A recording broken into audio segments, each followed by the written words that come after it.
urgent warning from the National Weather Service. The National Weather Service in the San Francisco Bay Area has issued a special marine warning for coastal waters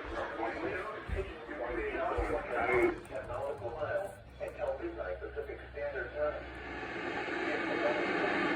Pacific Standard Time, a severe thunderstorm with strong wind gusts was located 90 nautical miles southwest of Pillar Point, or 90 nautical miles southeast of Point Arena, moving northeast at 20 knots.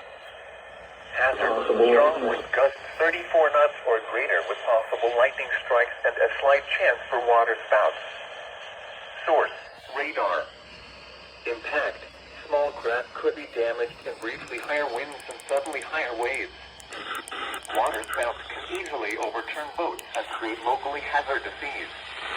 The thunderstorm will remain over mainly open waters, but it is traveling near the highly trafficked Golden Gate Channel.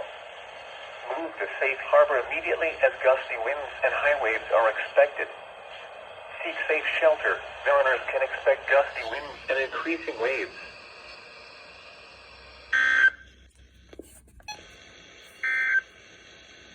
The following is an